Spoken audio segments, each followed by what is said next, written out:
All right, everybody. Hello and welcome. David Kinder here, and I am the admin for the Professional Life Insurance Agent Discussion Group. And I am thrilled to have with us author, speaker, podcaster, YouTuber. I don't know. You throw all the acronyms out there. I have David McKnight here with us today, and we're talking about his newly published book, The Guru Gap. Now, if you need more of an introduction of David McKnight, too bad. You should know him by now. Uh, He's been a great author, speaker, and advocate for the financial services industry. And I had a chance to read Dave's book. So first, welcome, Dave. Glad to have you. Um, Thank you. and Thank you for having here's me. and I've got a whole bunch of questions to ask you, but I just kind of want to start off that this book really helps to clarify the myths from truth and facts of what a lot of these, and I'm going to use a provocative term, financial pornographers are putting out there. So I am not just saying financial entertainers, they're a financial pornographer because they knowingly or unknowingly misconstrue the truth and the facts of how we as financial professionals are trying to serve our clients to give them the best outcomes. And they are just smearing us left and right. And it's just so annoying. And whether everybody else knows it or not, Dave and I are of the same faith. And I'm going to use a term that they mingle these terms. They mingle it, and so the public does not necessarily know where to go for their best interest advice. So I wanted to put that out there because you're helping to bring clarity on these things, and it's not necessarily an attack, but yeah, it is. Uh, I'll clarify it that way. So what Your your inspired? your your assessment after having read the book is that that it is indeed an attack. So that's interesting.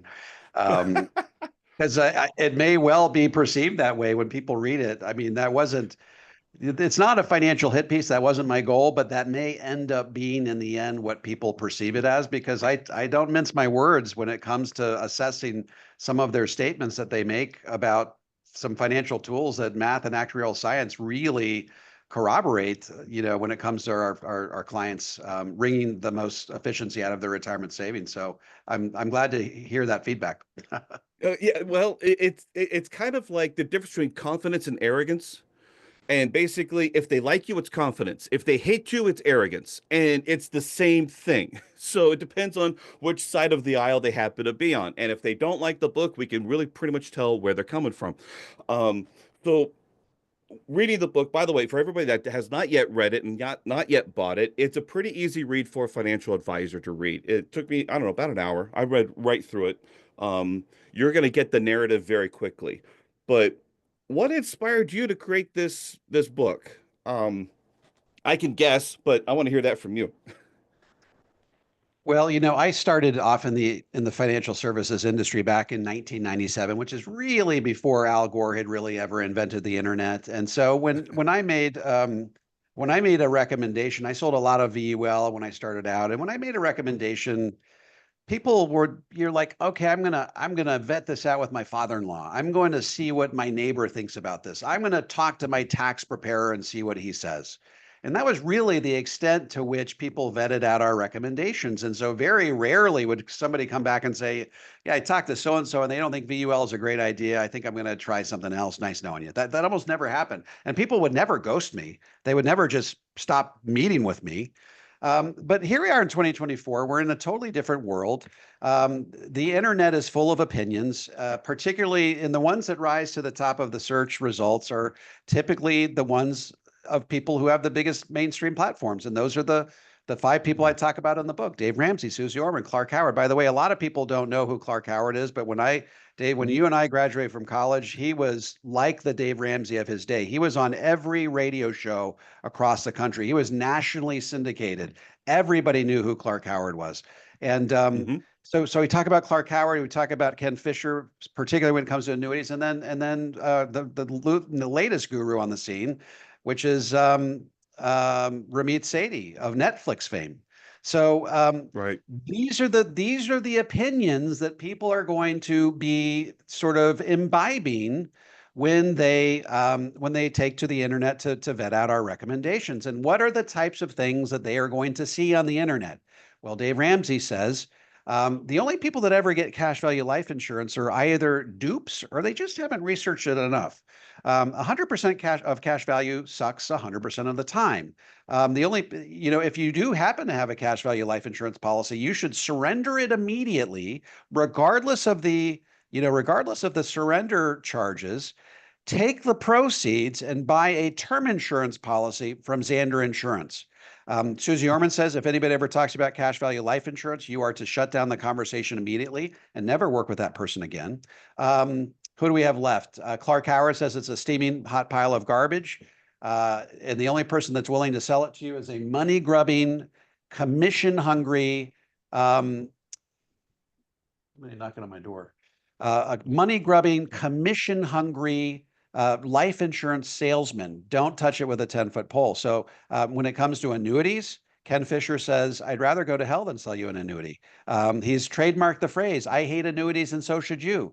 So this is what our clients are going to see when 90% of the time they take to the internet to research our recommendations. So the question is, if we know this is going to happen, yet we also know that what we're recommending is a financially viable, backed by decades of research and reams of academic studies. And the most important experts in the world have been studying this. You've got, Wade Pfau, who wrote the foreword for the book, Michael Finke, David Blanchett, all of these experts, Mosh Milevsky, that have done years and years of research on these types of recommendations. Why is it that our customers can then go to the internet and get completely the different opinion? And what can we do to inoculate our clients against what they're likely to see when they do vet out our recommendations on, in cyberspace? And so really the inspiration behind this book was we've got to really be able to preemptively shield ourselves, our clients, from what they're likely to see when they research our recommendations. And we need to be familiar with the criticisms, and we need to be familiar with the answers that can help debunk those criticisms. And so I really wanted to provide the industry with a tool that people can use to bone up on those criticisms and really shield their clients from what they're likely to see when they head online. Well, it's so true. And here's the thing for the client perspective is that they see all these authorities. First of all, let's go through the client logic a little bit. These people are on the radio. They must be doing something right. They must be advocating for the client, right? And they've got all these people that listen to them. They've got social clout, right? That's what they've got as their advantage, which not too many people in our space really have. I think the top one might right now be Tom Hegna, right? And glad for him. He's on PBS. Of course, he's semi-retired now. But we really don't have a big spokesperson for that now. And the neat thing is that for those of us that have the skill and the discipline, the proclivity to write, we can at least get our message out there so that there's another voice to be considered that will hopefully emphasize a a a factual, not necessarily non-biased. I freely admit I am not in a nonprofit organization. I am here to make an income and make a living for myself. I am not unbiased, but that doesn't mean that I don't want the client to be better off. The client must be better off for working with me than without. And as long as I can put them in a better place. But the bias is there, and the impression of non-biased advice is obviously there. And I think one of the best things I can think of is to be able to put the clarity in writing. And that is one of the best things to do because people don't always, what's the saying? We don't believe everything you hear, but seeing is believing. And at least with a book or, like the things that you have your YouTube channel. I've got my YouTube channel. I've got my blog. We've got all the different things out there that at least people can slow down a little bit, read it through, listen to it, take the time. Um, but there had to have been the impetus. I read, of course, the beginning of the book. What was the impetus that made you just say, now's the time to write this thing? Because you've been Well, so you've been commenting on TikTokers and such all this time. I follow your yes, channel, of course. They're a whole nother yes. plague. Yeah. So, people say, Dave, why this book right now? And you know what? I've had an axe to grind against these guys for the last 20 years. I mean, how many of us have lost dozens and dozens of prospects because Either they've told us that they've researched us online and Dave Ramsey says that they don't like our recommendations, or they just ghosted us. They just we never heard from them ever again, and we don't know why. Well, there's a pretty good chance it's because they compared our recommendation to what Dave Ramsey and Suze Orman have to say. And so I've had a bone to pick with all of these gurus over the last 20 years. And because I wrote The Power of Zero, and because I have a platform and I have a literary agent that allows me to gain access to some of these mainstream publishers, not only do I have an axe to grind against these gurus, in a very loving way, by the way, but I also have the ability to write a book about it that's going to have some eyes put on it. So really, why is this book being written now when it could have been written so long ago? Well, so a lot of people have bones to pick with Dave Ramsey on one or two areas. For example, Michael Finke, very well known in our industry, PhD. He has written articles about Dave Ramsey in the 8% distribution rate, right? So he's sort of a one topic guy when it comes to Dave Ramsey. Wade Fowle has a problem with 100% stocks in retirement, right? 12% linear returns year over year over year. So he writes an article on that. I have a problem with all of that stuff, but I also have a problem with his characterization of annuities. I have a problem with his characterization of cash value life insurance. And I have enough of a bone to pick with these people that it's actually can fill a book. And so not only do I have the frustration that I need to give voice to, but I have the platform, I believe, to help really make a splash when this book, and I'll be very upfront with everybody on this call. My goal is for this to be a New York Times bestseller. It's already well on its way to becoming a USA Today bestseller, but I want it to be a Oh, New York nice. Times bestseller. I want Dave Ramsey to wake up the morning of December 17th, which is the week following when it gets published, when these types of things get published in the New York Mm. Times. I want him to wake up to an inbox full of emails from everybody that he knows. He says, "A book about you, Dave, just hit the New York Times bestseller. We've got to prepare a response." And so I want to force Dave Ramsey to acknowledge that there are mainstream books out there that are taking a critical eye, taking a critical look at what he said, and put him in a position where he has to acknowledge what we're saying, and then really the goal here is to advance the dialogue around sustainable planning principles and move the football down the field on helping America understand that there's a huge, you know, financial tool belt that that people can avail themselves of that will dramatically increase the likelihood that their money will last as long as they do. So, Mike is asking how many books have to be sold. It's really between 8 and 10,000. We're already at about 4,000. That gets you on the USA Today bestseller. We need to sell another 6,000 in the next month. I think we can do it.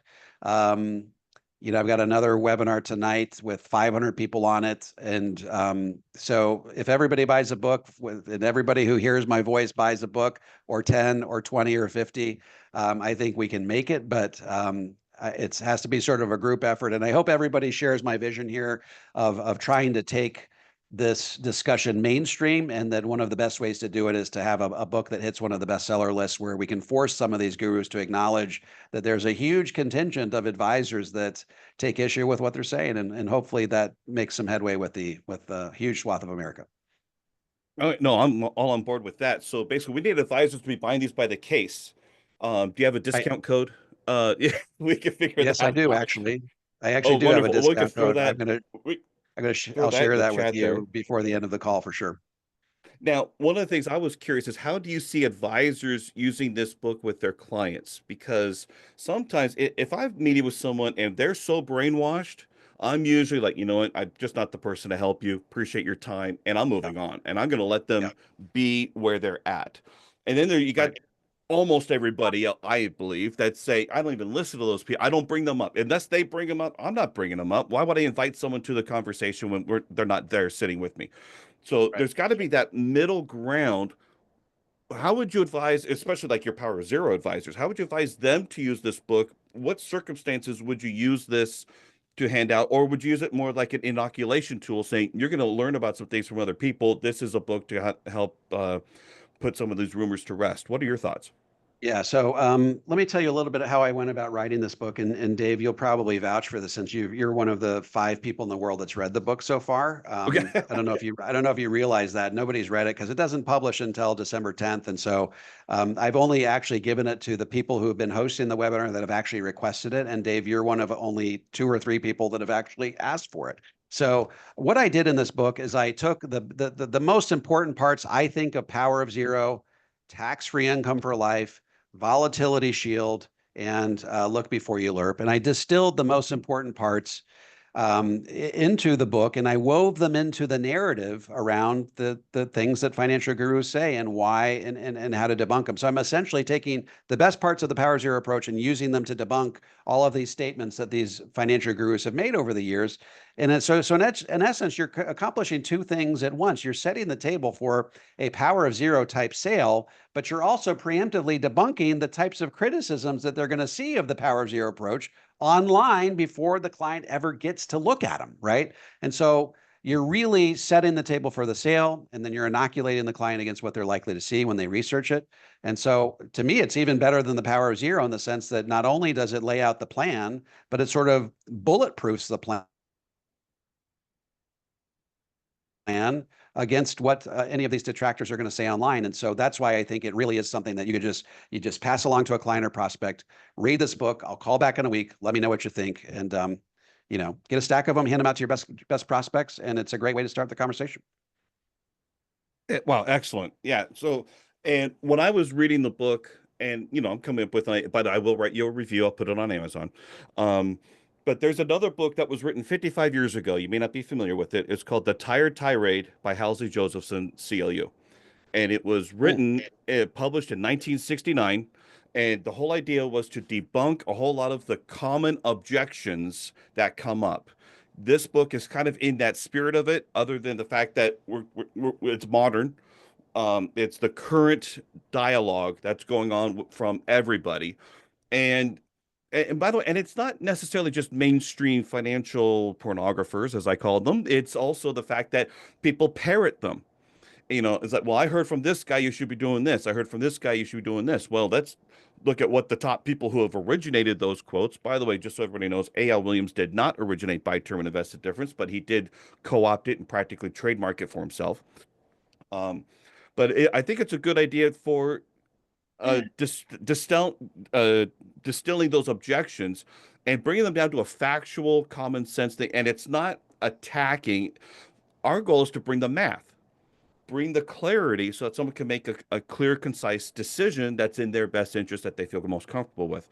One of the things I actually really appreciate, it's later in the book, where you actually say having less money in life insurance can be for your benefit. So you're actually taking on the fact that because life insurance, let's put out there, it's a horrible investment if you're going to use that term because it does not accumulate as much of a dollar amount in the contract. And I don't care which version you sell. We're not going to be debating IUL versus whole life. They both have similar returns. Don't kill me on that one. But they're both a similar projection of performance, right? And so, but knowing that you're gonna have less money in it, but realize that you could get a higher distribution rate and how it's deployed for the client is everything. So I really love that you brought that out so that you could even say, we're not promising you the greatest returns, but where your money is more important and how it could be deployed and used and implemented in someone's financial plan. So I love that message. Um, I know I'm going somewhere with that, but that's okay. That's just what I'm thinking about. So, um, real quick, Well, I do. I mean, if I can just comment on that, I really, whether you're an IUL guy or a whole life guy, and we're not going to litigate that one today, as we promised at the outset.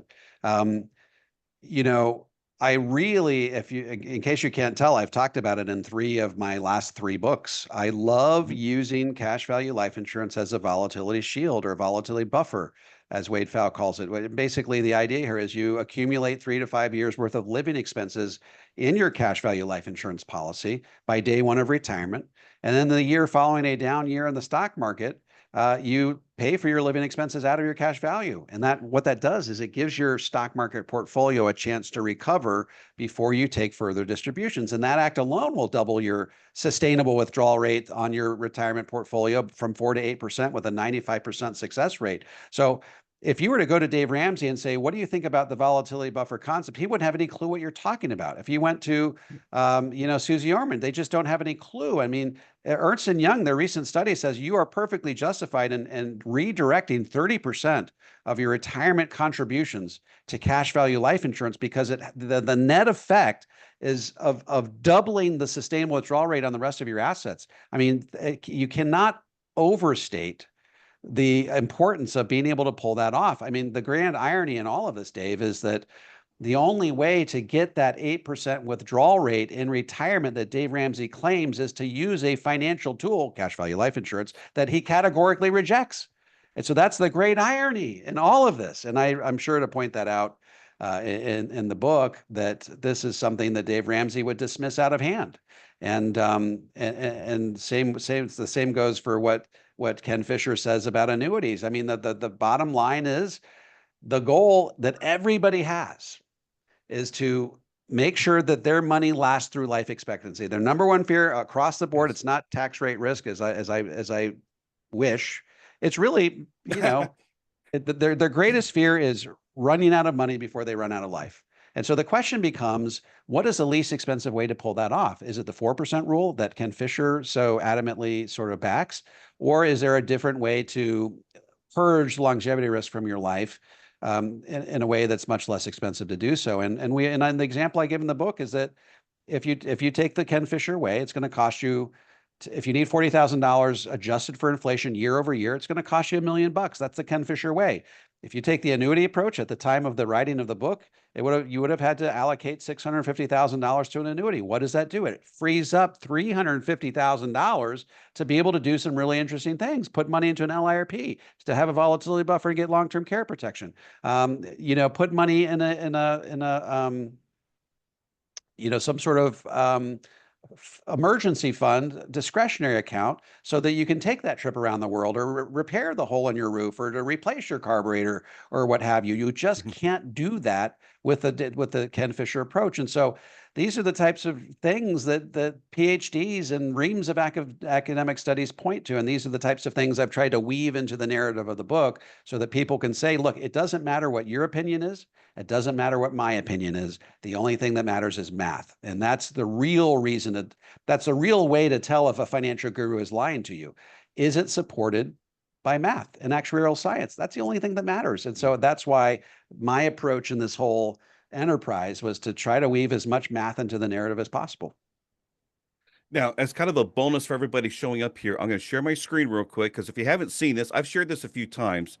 If you're not familiar with who David Walker is, David Walker, former U.S. Comptroller of the United States, basically the chief accountant back through the Bush years. This is what he said about Fisher Investments. So everybody get a screenshot of that, put that in your arsenal, and say, do you really want to piss off the chief accountant of the United States with your portfolio management? And so anyway, this was, I think, about 3 years ago or so, maybe four. But this is off of LinkedIn.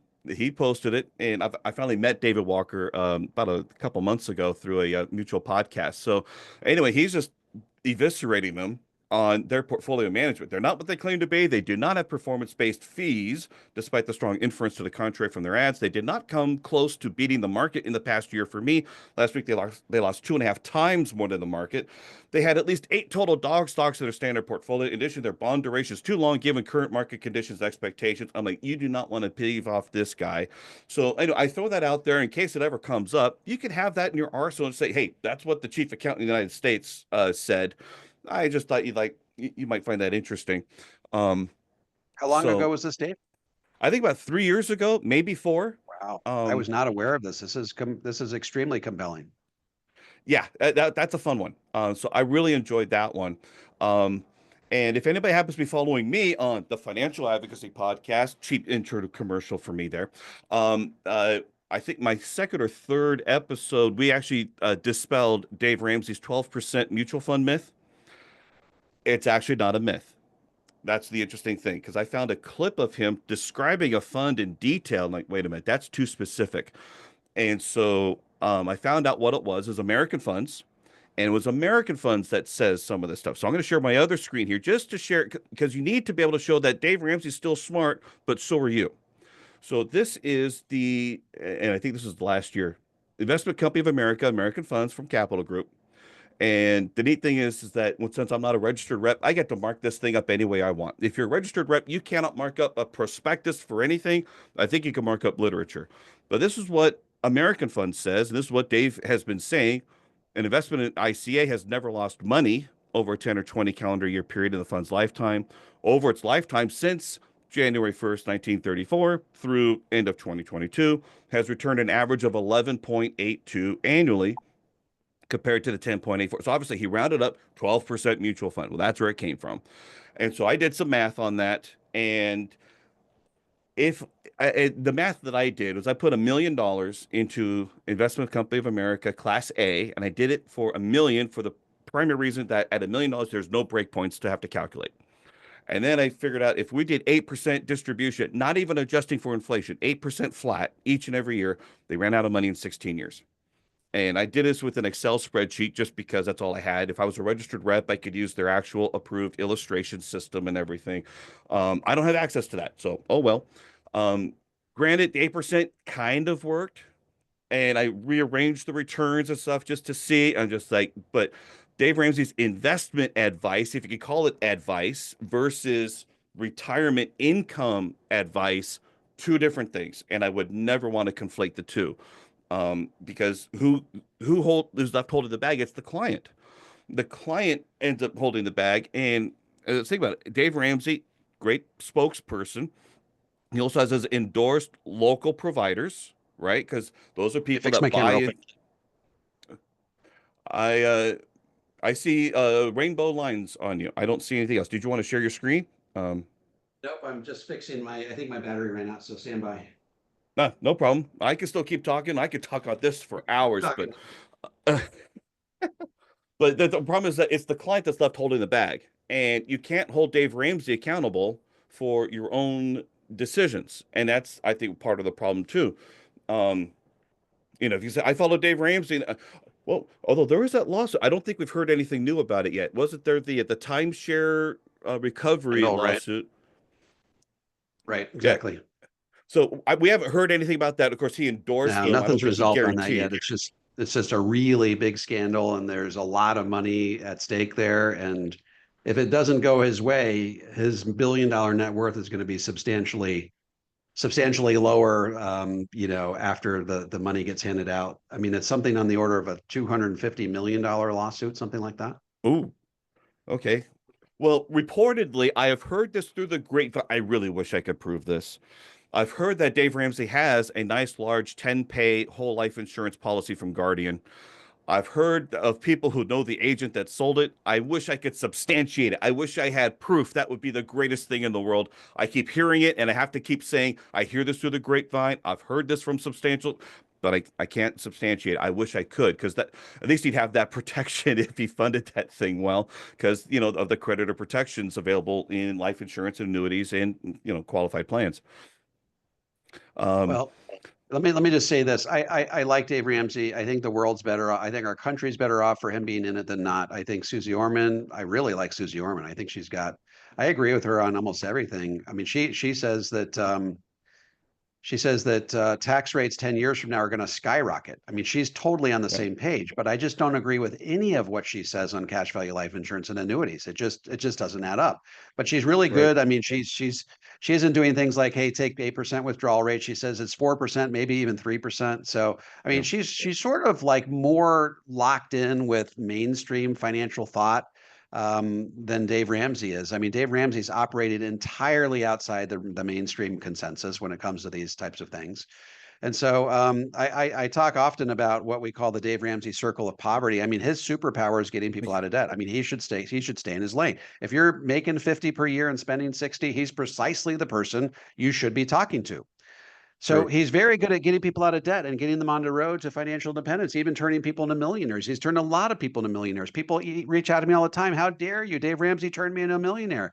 But here's the problem. By the time you're a millionaire, he tells you to take that, leave your money 100% stocks and take an 8% withdrawal rate, at which point he promptly bankrupts you again because you have a 62% chance of going bankrupt prior to life expectancy by adopting that approach. So it's a Dave Ramsey circle of poverty. Starts you off in poverty, gets you to rich, and promptly bankrupts you. So this is stuff that he needs to account for. And I think that the more eyes we can get on this book, the more we can sort of raise the level of consensus across America that something doesn't add up. And, I've got a theory as to why Dave Ramsey refuses to admit defeat when it comes to this particular topic, because he gets beat up all the time by cadres of CFPs, and people are writing articles about him all the time. And when he had that one, when he cracked down on his co-host George Camel a couple of months ago, Hmm. because George Camel seemed to be endorsing the 4% rule, and he went off on George on one of his things. I did a video on that sort of went viral. Yep. Dave Ramsey refuses to back down, because if he's wrong on something as important as distribution rates in retirement, people immediately start to ask, well, what else has he been wrong about? And all of a sudden, you've got a chink in that armor. And then the floodgates open. And now all of a sudden, people think that maybe he's wrong about cash value life insurance. Maybe he's wrong about, annuities. And so he has to maintain this air of infallibility, and he refuses to acknowledge when he's made a mistake. And so even in that video, you could see his daughter. She's like, well, maybe 5% would be okay. He's like, no, you could do 8, 9, 10%. It's good, perfectly okay. Why would you steal hope from someone? So this is a point that I make in the book. Dave Ramsey is all about giving people hope. If you can only grow your money at 8% and you can only take a 4% withdrawal rate, you're going to have to save 5 times as much money as the person who can get a 12% sustainable return on their investments and then can take 8% withdrawal rates.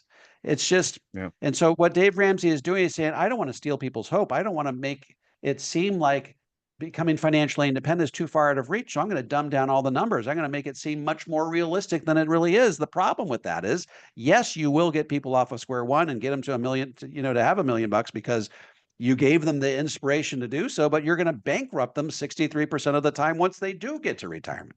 And so that's the problem with this whole operation here, is that you just have to tell the truth. When you tell the truth, people don't get hurt, and they appreciate you for being straightforward. And that's really a motto to live by. Yeah, absolutely. And I completely agree with you with Susie Orman. Susie, of course, actually has been a licensed financial advisor. She spent a few years at Merrill Lynch. In fact, she even sued Merrill Lynch because of the management of her, I think it's her mom's or her grandmother's portfolio for all the churning that was going on in there. She won that complaint. And of everybody we've talked about, Susie's the only one that ever got the CFP mark. So she actually has true financial planning uh, training and education. So I do take her things far more, usually with more acceptance, other than Right. cash value life insurance. In fact, I've got a blog article where she eviscerates somebody for buying a variable life policy. And I did some analysis. And the fact is, she should have asked far more questions, but she's on the radio or the television. You don't have time to be a true advisor. You just have time to spit out an opinion and get everybody else on your side, and then paint the industry as evil for you. The industry they just want their commission. They're not looking for your best interest. We're looking to make sure that you're really better off because I have no dog in this hunt. That's why I'm giving you the real advice. That's the idea of behind some of these guys, and it's very effective. We got to admit it is very effective. So the only thing I could think of is we got to get our voice out there, and ideally through print, through social media, because there's I'm seeing all the clowns. The good news is I can either just block them or just scroll up. It's so much easier to just I don't want to engage. It drives me nuts, and I can get riled up just as much as anybody. And if I pause to try to respond to everybody, I won't get anything done, and I'll just be in a constant state of frustration the entire day, and that doesn't serve me or my own internal peace in any way possible. Um, Now, David, when you were writing this book, was there anything new that popped up? Because when we're writing something, when we're writing a blog or we're creating a video, we know that's going to be out there. We're now on the record for what we're saying.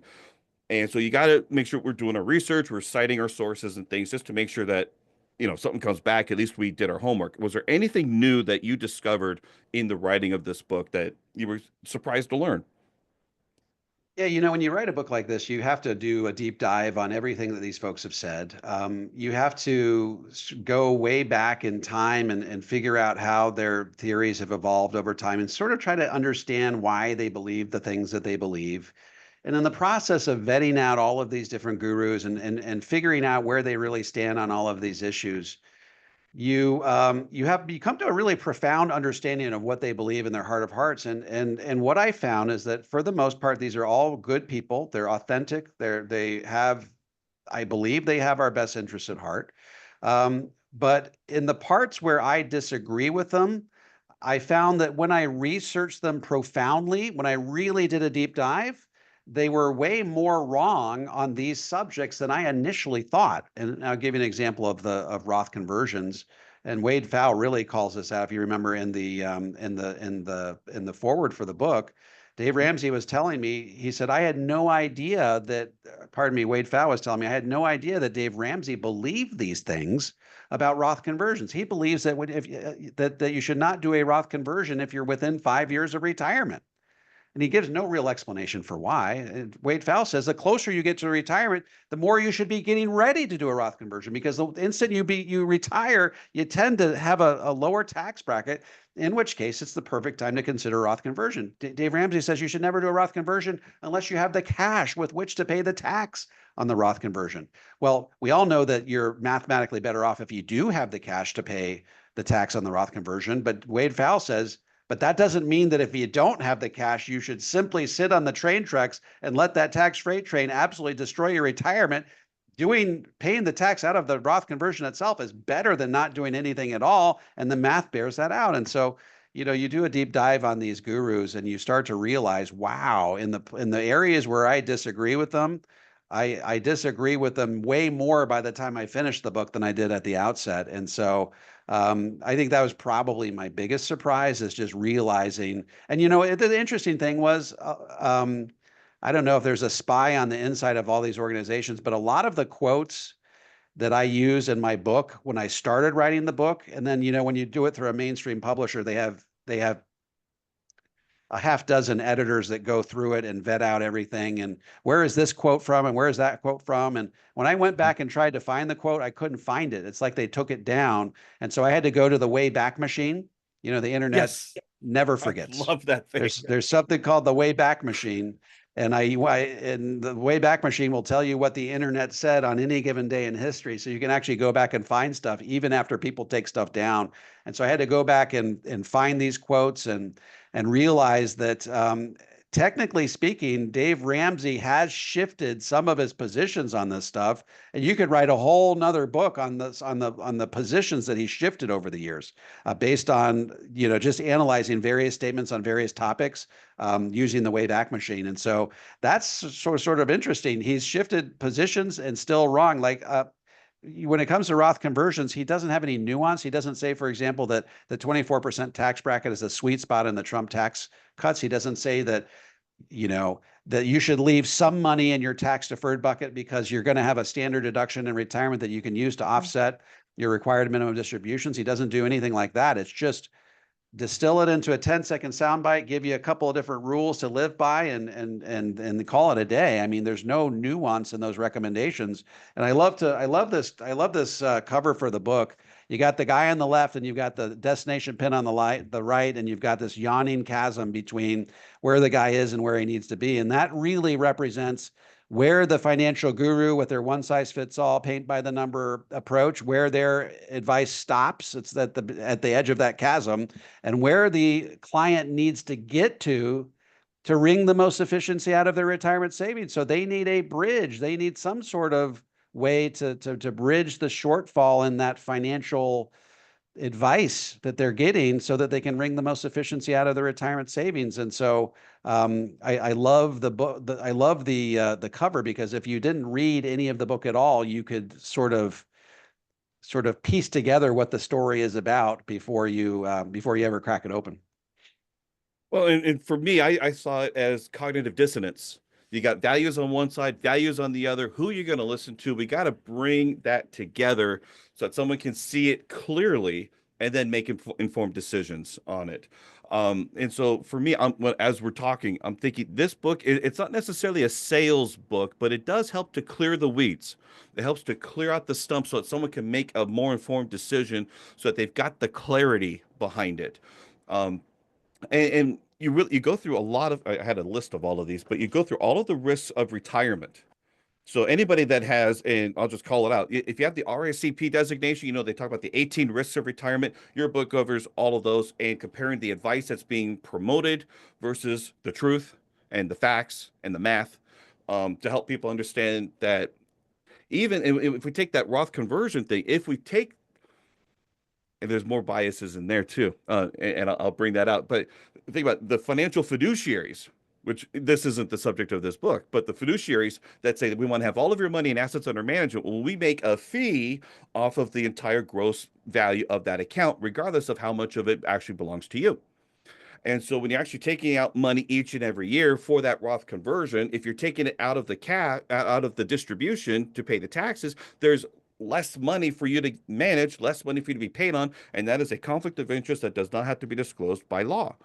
And yet that's part of that. And yet it's the same logic there. And yet, if I'm going to bridge us through, if you put the money towards something like cash value life insurance, where you've shown that having less money in there, but you can still have a higher distribution rate, that means you could still have the advantages of that, and you're not going to have a lowered reduction of lifestyle necessarily. Obviously everybody's situation is going to be different, but you could be far more immune from tax law changes. Although we're 2 days after the election, who knows what's going to happen now. I do. So, but anyway, but being able to piece all of that together to help insulate from the risk and put yourself in a better position is the crux of the book. And the question then becomes, as long as your client actually reads it, do they now, because you provided the book, will they trust the advice that you're giving because that'll be in line with the overall message of the book? And then will they see that you're actually on their best, for their best interest and putting them in a better position? Okay, I mentioned the election. Did you want to have some comments on that? Yes, I would like to put in my 2 cents here. So Trump won. Republicans, Cynthia is happy with that. So Trump won. Just a little bit. I can't tell how enthusiastic she possibly is, but anyway. Yes, if only she would gesticulate a little bit more, we could get a read on what she's thinking. So Trump wins. He controls the Senate. He's well on his way to controlling the House over that. They haven't completely called that yet. He's on his way to controlling the House. And he campaigned on the idea that he would extend the Trump tax cuts. Okay. Yeah. So what do I think is going to happen? I think, to be able to extend those tax cuts, you only have to have a simple majority. And he'll do it through budget reconciliation. And it'll happen in October of 2025. That's when budget reconciliation typically happens. And so what we're probably going to see is we're going to see an extension of those tax cuts starting in 2026. What does that mean? That means that we will have 9 years of historically low tax rates. But here's the double-edged sword here. I really pay attention to a lady named Maya McGinnis. She's the president of the Committee for a Responsible Federal Budget. I've interviewed her on my podcast. She's in my movie. I really, really like her. She's very, very smart. She says she's done the math. She says that if they don't have some sort of offsets for the tax cuts, that it's going to increase the national debt by $5 trillion, in addition to the $2 trillion per year that we're already experiencing over that time frame. So yes, we have opportunity as advisors to be able to take advantage of historically low tax rates, I believe, for 9 more years. But it's also going to create even more urgency with our clients and prospects because of what this whole thing is going to do to the national debt. So I guess the bottom line here is if you're in this career and you're raising the warning cry about the future of higher tax rates and you're helping people develop a balanced, comprehensive approach to tax-free retirement, there's never a better time to be doing what we're doing. If ever there were a time in the history of the world where we could be doing this type of planning for people, it's now. And so fingers crossed that Trump follows through on that campaign pledge. I think he's got a really good group of people that are surrounding him. A lot of smart guys. He's got Elon Musk. He's got Robert Kennedy. He's got Vivek Ramaswamy. So really good group of people. I think much better than he had in his first term. And these guys are ready to buoy him up and help him do what is ultimately in the best interest of America. I think that that's the lay of the land. I think that's what's going to happen. I could be wrong, but I think that we're going to have another 8 years more than we originally thought to be able to shield our clients' hard-earned retirement savings from the impact of higher taxes. Yeah, and if for anybody that's curious, like, well, are you doing anything that's illegal? And obviously the answer is no, but we have a fiduciary duty, if we're going to use the term fiduciary, we have a duty to look out for our clients' best interest, not necessarily the federal government's. It's not our job to be fundraisers for the government. Our job is to look after our clients. Obviously, we're going to follow the laws, rules, and regulations. We're not suggesting anything of the sort. We're not avoiding anything, but we're looking out after for the client. Now, if anybody wants some scary literature, look up Senator Ron Wyden, Wyden. Look up his report on treat wealth like wages. And he'll talk about a concept called anti-deferral accounting. And whether he's going to go back, I'm not to say go back, but going forward, even if you haven't realized the capital gain, they want to impose a tax on unrealized capital gains each and every year. He's got it all outlined there. Good news is that with Trump taking over the White House and hopefully, getting the majorities in both the House and the Senate, we shouldn't see anything close to that being passed. There's Caleb Gilliams interviewed the NAFA president, forgot his Kevin Mayu, and they talked about all the implications of the election. And I think that everything else is going to be fine. I think they're not going to touch private placement life insurance. There's so many other things that were being cracks against everything we do that I think we're going to be able to put a stay up for the good the next 8 years. And 8 years for the tax code, 4 years with Trump, and then who knows who's going to win after that. I think he picked very well. I think JD Vance interviews very well and holds his own. He's not afraid to go on the offense when he's feeling like yet he's still very civil. Um, anyway, the podcast stuff has been amazing. I wish I could invite them over, but I don't have those connections. That would have been great. Okay, Cynthia, you've been patient with your hand up. What's your question? My question is for David. How do you think the no tax on Social Security, should it pass, would benefit us to help our clients? How do you see that playing out? Well, so I think that it's going to increase the debt. I'm not sure how they're going to make up the hole in Social Security that results from eliminating that tax. The money's going to have to come from somewhere. I don't know where it would come from. They'd have to raise taxes. Currently, you can't raise income taxes to pay for Social Security taxes. They're two separate columns and they can't be intermingled. But that doesn't mean, I talked to David Walker about this. He says that doesn't mean it won't happen somewhere down low, but current law says you can't raise income taxes to pay for Social Security. So they would have to plug that hole somehow, some way. And I don't know how you do that. What Trump has proposed is that you eliminate Social Security tax on seniors, not on everybody else. So what it really means is that everybody else is going to have to pay higher taxes on their Social Security. I don't think that's going to go over all that well. So I think ultimately that was a campaign plot promise that may have been one of those things that Trump was just throwing out there without really thinking through the implications of it. And then Trump, that is one of his things that he does, is he throws things out there that aren't always super well vetted before he says them, but that's part and parcel of who he is. And so I just don't think that's going to happen. If it did happen, it just means that tax-free planning is going to be a little bit less sexy for people that are in retirement, because one of the huge benefits is getting Social Security tax-free if you can get to a 0% tax bracket.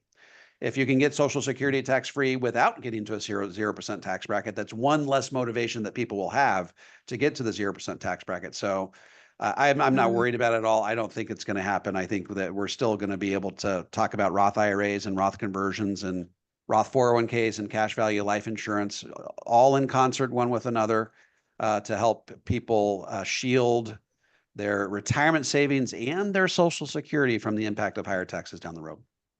Now, could Yeah, it be so that, how Elon Musk did his company and it's performing great, that he can come and cut a bunch of reckless spending that's actually not helping America with these federal agencies and use that money then instead of increasing the income tax rate?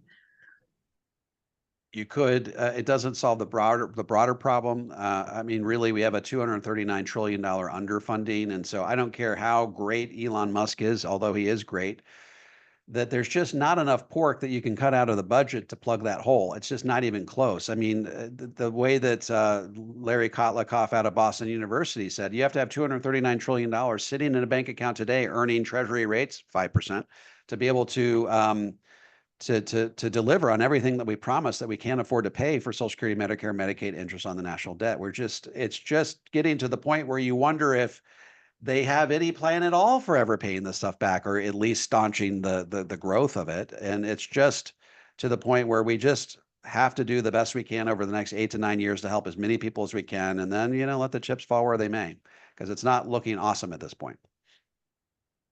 Yeah, and here's the thing. Let's suppose that Trump was able to do all that. Now, Grant, I agree with you, Dave. I think he's making campaign promises that just don't necessarily make sense, or at least he can't do them in the first year. That's for sure. Where he passed the Trump Tax Cuts and Jobs Act the first year at the end of 2017, enacted for 2018. But unless we have that drilling going on, or there's some new revenues coming in to offset this stuff, I don't see how he can do it without making the national debt worse. Of course, like you, I delineate tax economics from tax policy. So the question, I mean, we're still looking at the national debt, but even if he waived all of that, let's say he waived Medicaid, IRMA, and he waived the taxes on Social Security income, how long will it last? And which means that we've got opportunities now to reposition clients to be protected and inoculated from, at least the way the tax code works and the way that people have been grandfathered in the past, that they could reposition it and they could be far more secure and they could use more of their money to do it. Um, so there's still Dave, real opportunities quick, for that.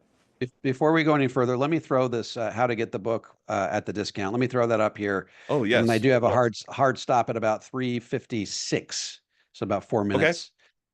So let me just share my screen real quick. You got to turn your sharing on. So let me Oh, send you I'm that sorry. request. There it is. Okay.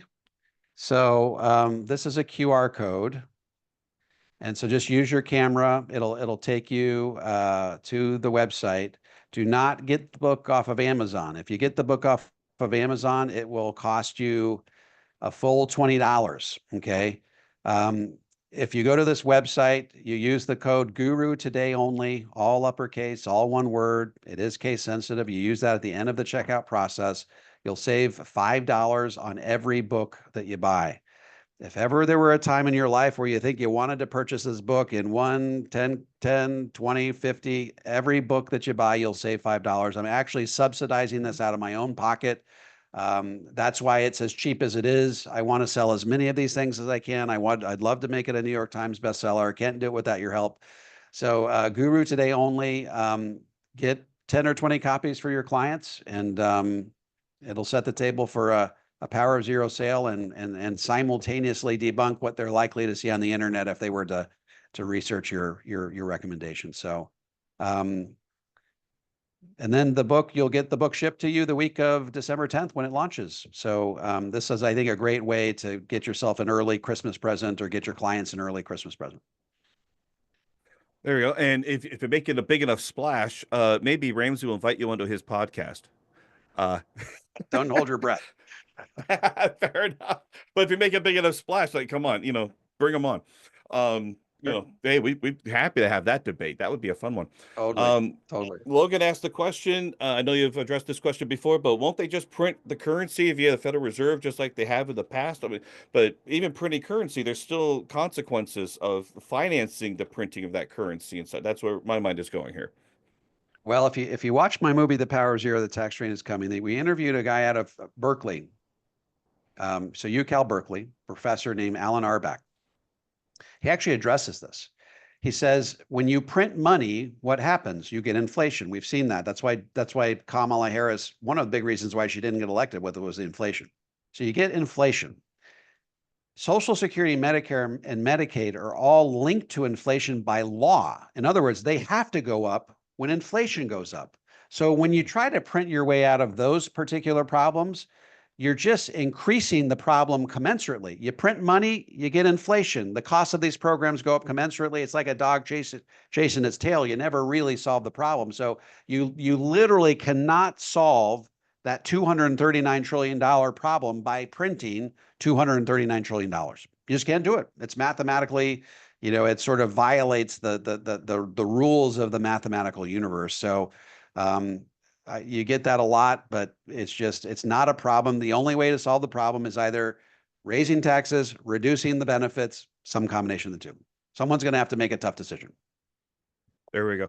Okay, so real quick, Cynthia asked a great question because you got a hard stop here in a minute. What would be the play to leverage your book with clients? I'm asking because I had a 60-year-old client come to my office. I gave him a tax-free retirement book.